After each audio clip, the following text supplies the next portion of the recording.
Hey friends, this is Andrew with the Michigan Muellers. I'm just here to go over our step-by-step process of how to start a at-home Bible study with your family.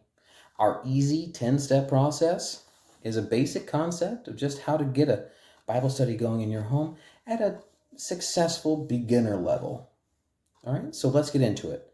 Step number 1, communicate. Make sure that you're communicating with your family that you're going to start this thing.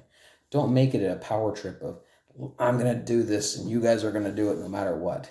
Make sure you do this in a loving way. This is a whole new change, a routine that might be different and difficult for them to adjust to. So just be understanding in that way. Number 2, make sure you pick a Bible version that is appropriate. Make sure that you're not doing something that's too hard and difficult to understand. Use something like ESV, NIV, or maybe the New King James, but don't go straight into the Old English. A lot of little kids don't understand that, and you're going to have a lot of issues with having to explain to them what the words mean, and maybe looking it up for yourself. Step number 3, make sure that everyone has their own Bible for this. Nobody wants to just listen to you talk. Make sure that you have a Bible in front of them. And maybe if it's for your kids, they don't have their own Bible, let them look over your shoulder and follow along with you. It really helps with comprehension. Step number 4, pick what you're going to read. Now, you want to make sure that this is something that they can follow along with, but not too much to do in a day. If doing something like a chapter a day isn't a problem for you, that's great. Definitely do that. If maybe that's too much, pick to something like just do a story from the Bible instead. The Gospels are pretty good for things like that. You can look at the chapter of the Gospels and you can find 2 to 3 stories about miracles of Jesus. Pretty easy to do. And maybe you just don't have a house that can handle the patience of even just a short little story. That's okay. Just do a verse. Get an app for your phone or get one of those verse of the day calendars and just read a single verse and talk about it. Discuss it with your family. Step number 5, ask questions. Make sure that they're engaged. Make sure you have a few questions in line just to see their comprehension. I like to start with, before I even do my Bible study with the kids, I like to go over what we discussed the time before. But when it's over, here's a few questions that we like to use that are pretty simple and can engage the family a little bit. So, what happened in the chapter, verse, or story that you read?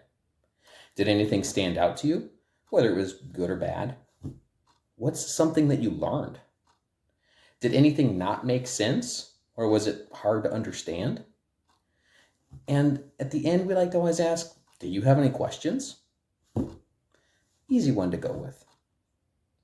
Now, when it comes to answering questions from the kids, we get to step 6. Be okay with no response. No answer doesn't mean that they got nothing out of it. Sometimes they're just a little overwhelmed, especially with a new adjustment and a new change, starting a Bible study that they're not used to.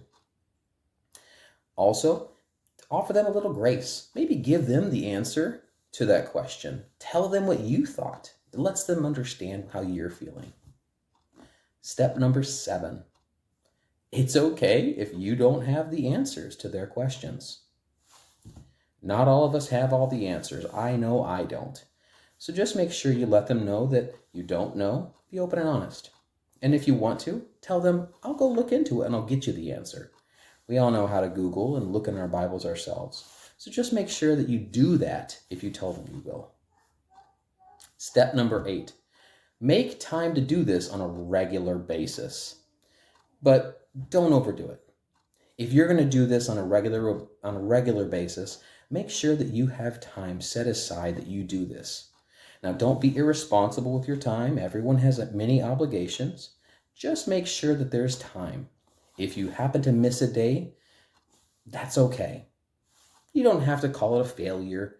Just pick up, start over the next day, and continue on that process. Just be consistent. Keep doing it no matter what.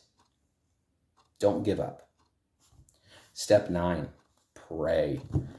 Whether you are at the beginning of the Bible study or at the end, make sure that you spend some time talking to God.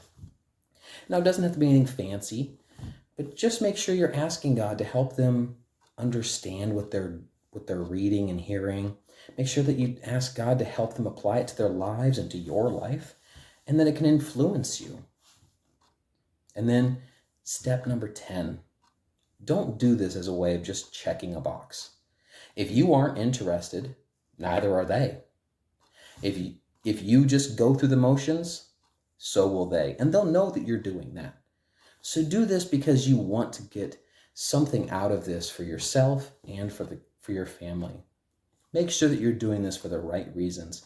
You want to make sure that you're leading them in a God-honoring way. Remember, you're leading them, not directing them. And that's it. That's our 10 easy steps. If you decided to try and do those and you do this at your home, leave us a comment on how it went. We'd love to hear about it, and we'd love to maybe talk to you about it.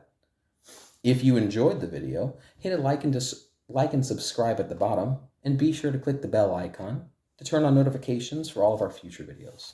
And as always, a wholesome home makes a healthy heart. Bye.